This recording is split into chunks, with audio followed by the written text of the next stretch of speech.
Hello. Congratulations on making it halfway through this class. Welcome to week 5, where we will continue to examine the nature of technology. We'll take a deeper look into Winner's critique of the conventional understanding of technology and explore his alternative view. In this lecture, I will review the main ideas in Winner's argument, explain some more of his key terms, and present this week's supplementary sources. As you saw when you read Technologies as Forms of Life last week, Winner invites his readers to examine critically the conventional idea of what technology is. As you go through the text this week, pay particular attention to his critique of the conventional view of technology. What is the conventional view of technology? For what reasons does Winner think that view needs to be re-examined, and what does he offer as an alternative? According to the conventional and familiar view, a view reinforced by everyday language, technologies are just tools, nothing more than artificial aids to human activities, like hammers or scissors that we occasionally pick up, use to aid us in achieving some goal, and then put back down without changing too much or anything significant about the structure of the world at large. This is the idea that tool use is occasional and non-structuring.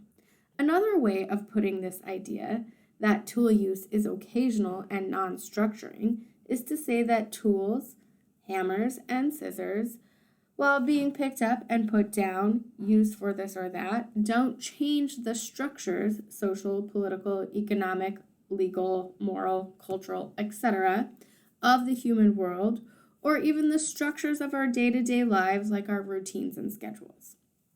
Oh, sure, tools can be used well or poorly, with good or bad intentions, and with certain anticipated or sometimes unanticipated consequences, which can be either positive or negative, but it is not, according to the conventional view, the technology or tool that matters, but the way that humans use them. In this sense, technologies are thought to be fundamentally neutral as regards their moral standing, meaning they are not, according to this conventional view, inherently good or bad, just or unjust. They don't embody any particular values. They have no intrinsic value at all, but are merely instruments used to attain human ends. From this point of view, a view that Winner definitely does not agree with, the only questions we need to ask are questions about how we use our tools. Are we using them with good and moral intent? Are we avoiding harmful consequences to our own and other people's well-being? Again, Winner does not think this account of technology will suffice. This conventional idea keeps us sleepwalking because it prevents us from asking the right questions about technology. Questions that we really need to ask if we, as a society thoroughly committed to the making of artificial realities, have any hope of wisely steering the course of technological development.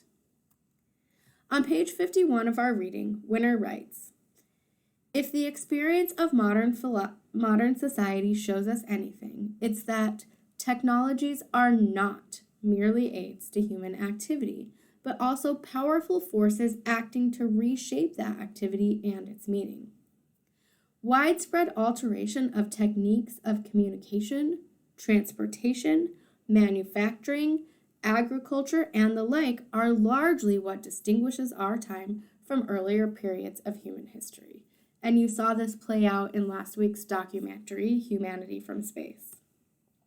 He goes on, "The things we are apt to see as mere technological entities become much more interesting and problematic when we begin to observe how broadly they are involved in the conditions of social and moral life.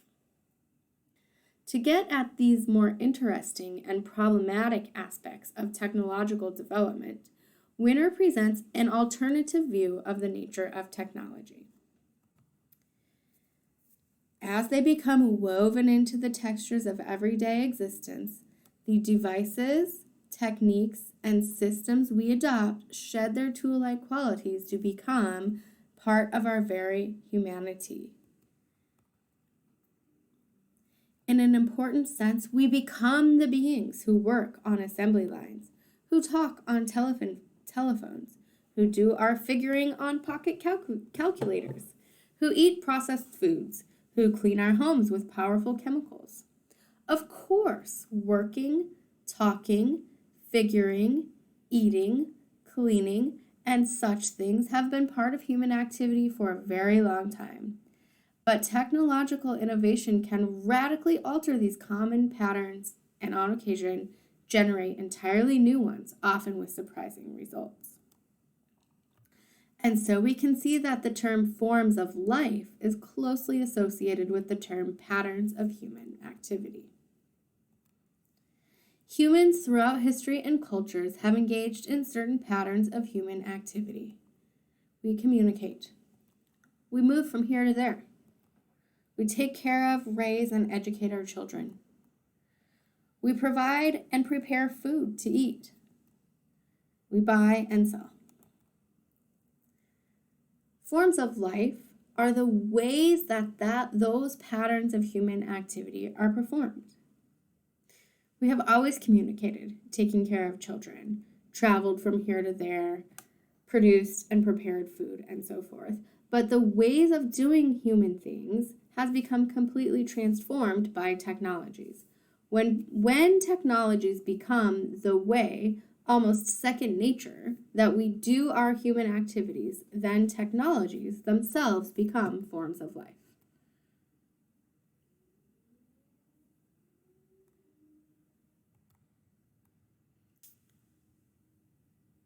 But as we saw in the film Being in the World, human activities also create the human world. The world is not just the physical stuff, the matter, and geometrical shaped objects outside of our brain. It's not the physical stuff all around us. It's the meaning that those physical things we encounter have to us. And that meaning of all of the things that create our world is created, the meaning itself is created by our involvement with the world. In other words, the human world is a world of meaning. Things mean stuff to us. And that meaning, the meaning that things in our world have, is created by our human activities. As we engage in meaningful activities, craft, skills, pursue our passions, we are able to open up new worlds and new ways of being human. Therefore, when technologies become forms of life, where they become the way that we do our patterns of human activity, they change and create the human world and the meaning of the human activity within that world. For this reason, the reason that technologies are meaning-creating or world-creating forms of life, Winner questions the idea that they are morally neutral. As a reminder, something is morally neutral if it is neither good nor bad in itself. It only becomes good or bad depending on the use humans make of it. Winner's example of a tool that is morally neutral is a knife. Someone can use a knife to slice meat or cause pain or injury. The knife itself is morally neutral, neither good nor bad, but only becomes so by the intention of the human user and the consequences of its use. Again, Winner challenges this idea that technology is morally neutral. And let me repeat this. Winner does not think that technology is always or inherently morally neutral, because technology, when it becomes a form of life, is part of the creation of meaning, and meaning involves values, and values are not morally neutral. He recognizes that we commonly view technology as morally neutral in our society. Sure, we think about it that way. We talk about it as a tool. We think about ChatGPT. Well, you could use it for good or you could use it for bad, but he wants to challenge this view. Instead, he wants us to dig deeper and think that because technologies are forms of life, they are the ways that we do our patterns of human activities. And because human activities create the world of human meaning and value, technologies can be value-laden, rather than morally neutral. He doesn't use the term value-laden, but he's getting at this idea that technology itself embodies certain human values, that human values are part of the very nature of technologies.